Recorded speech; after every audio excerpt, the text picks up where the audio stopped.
Hey, what's up everyone? I'm here to talk about Layers of Fear. It's a horror game that came out in early 2016. I believe it was popular for being inspired by PT. That definitely got my interest. The game is brought to you by the good people of Bloober Team. The game is available on Xbox One, PS4, and the PC. So Layers of Fear is a psychological puzzle game. In a way, it's a straightforward game where you explore a mansion as the painter. The painter explores in 6 different chapters. In each chapter, you gain 6 quote-unquote tools and art supplies to complete his masterpiece. Pretty simple, right? In a way, yes, but later on his sanity shifts, and his view of the house alters as well. In a way, the game kind of reminds me of Eternal Darkness and Amnesia, in where the painter's point of view is based off their sanity.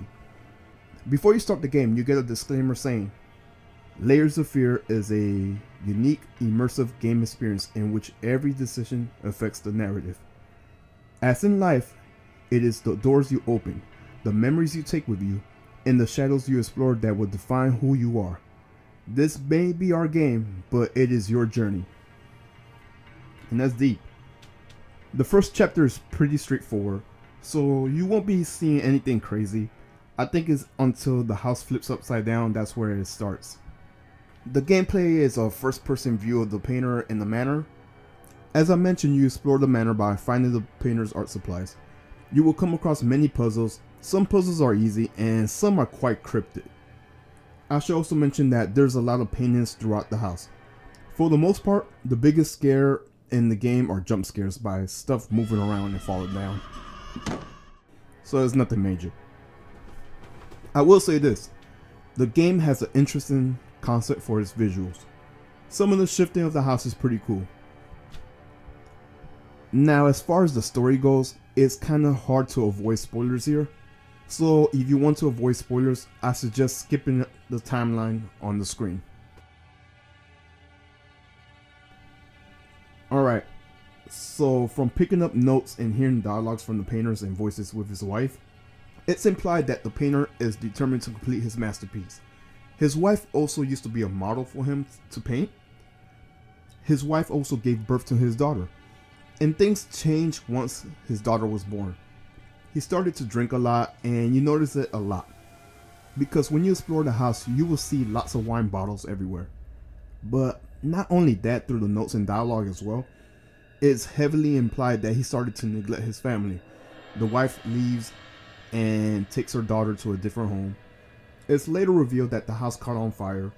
From looking at the paintings, the mother was permanently disfigured from burns, but the child was okay.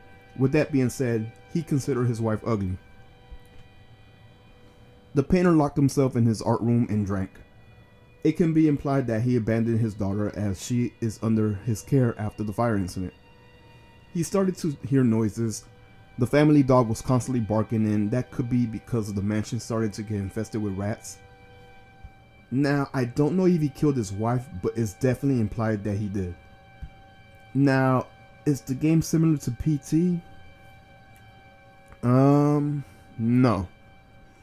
The only comparison I will say that it has is that it's in first person view.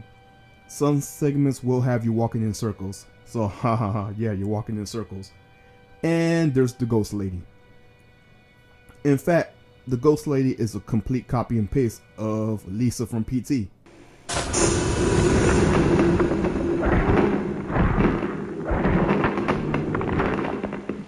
If I was to do a comparison, I would compare it more to the Silent Hill movies on how the house changes its appearance, and Amnesia has its melting paintings. Now, is the game good?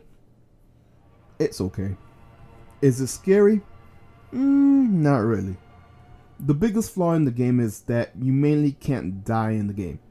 The only way close to dying is falling from the main story room where it shifts, or when the ghost lady grabs you. But even so, you start right where you left off. Now, do I recommend it? That's a tough question. If you have an Xbox One, I suggest you download the free trial. You can actually play the whole game if you don't quit the game. I actually did that on my behalf. The only downside is that you don't get the achievements on the free trial, obviously. I do feel like everyone should at least try out the game, but wait till a price drop. If you do plan on buying it, the game currently runs at 20 bucks, and that's not including the DLC. So yeah, that's my thoughts on the game. I streamed the entire game while playing on the free trial. If you're interested in checking it out, it's on my Out of Control Twitch. If you like what you see, leave a like, comment on what you think of the game, and make sure to subscribe for more content. I am out. Peace.